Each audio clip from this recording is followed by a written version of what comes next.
中国驻日本大使发出5点强力警告，提醒日本不要错误估计形势，底线不容触碰。历史条件早已巨变，日本执迷不悟，要为自己的战略选择付出代价。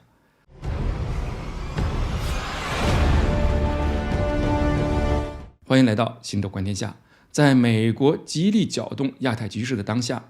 中国周边的一些邻国也是在蠢蠢欲动。这几年，日本对中国的挑衅愈发激烈，而中国一直都是在着眼中日关系和东北亚局势的大局，苦口婆心、仁至义尽地好言相劝。但日本的挑衅反而愈发嚣张。最近，新上任的我国驻日本大使吴江浩似乎发出了一些新的信号。最近他在日本记者俱乐部面对日本主流媒体、外国驻日媒体和中国驻日媒体近200人进行了一场演讲，重点谈了全球安全倡议以及中日关系面临的问题和障碍。看了这次演讲，我觉得吴江浩大使虽然语气平和，但实际上是对日本提出了5点有力的警告。他提到的第一点是，任何一方都不应该在亚洲和太平洋地区或者其他任何地区谋求霸权，反对任何国家或集团建立这种霸权的努力。美国的重返亚太战略就是为了延续其在该地区的霸权，而美国在这个地区的代理人就有日本和韩国，这2个国家甚至已经开始跟北约勾连起来了。之前中国外交部就曾怒斥日本仰人鼻息、引狼入室，破坏地区安全和平衡。中国不会同意任何势力在亚太谋求霸权，也不会允许一些军事集团破坏地区安全。第二，中国从没有把日本当作对手或者威胁，但日本却将中国定位为前所未有的最大挑战。如果日本一直都基于这样的认知定位和政策基调，那中日关系将受到实质性的损害，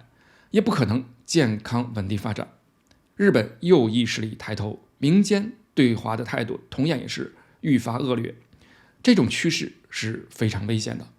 第3点，划了一个红线中的红线，指出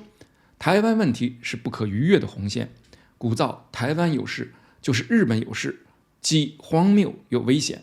如果日本被绑上分裂中国的战车，日本人民将被带入火坑。吴大使这句话是这场演讲中的一个核心的输出，这个态度已经够明显了。一旦日本介入台海局势，那么日本也将成为战场。美国一直把日本往前推，就是不想自己卷进来，可以躲在背后随时跑路，而日本一旦介入就躲不掉了。美国的战车不是公交，你想上就上，想下就下。第3，大使提到，正像日本经济界的有些朋友所说的那样，对华合作直接关系到日本经济是否还能发展。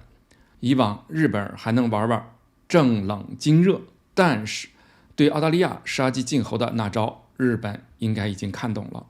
日本不是例外，这套迟早是玩不转的。最后第5点就是警告日本不要跟着美国搞脱钩断链。前段时间爆出美国施压日本、荷兰2国签署秘密协议，限制对华芯片出口。如果日本执意这样做，失去的不仅是中国市场，还会搭上日本半导体产业的未来。这是劝告，也是警告。这几年对日本该说的都说了，该劝的也劝了，该警告的也警告了，但是日本已经做出了自己的战略选择，那就是彻底与美国绑定，突破专守防卫，重新武装，干涉全球安全事务。日本喜欢以小博大，爱赌国运。1000多年前的白江口之战，几百年前妄想称霸亚洲大陆的丰臣秀吉，还有几十年前的日本裕仁天皇，都证明了一个事实：这个岛国的野心远大于其实际的能力。日本如果要一意孤行跟着美国挑衅中国，中国也别无选择，只能用日本人信服的方式来对付它。好的，这个话题先聊到这里。如果您反对带节奏煽动情绪，支持冷静客观的分析，请关注、点赞并转发。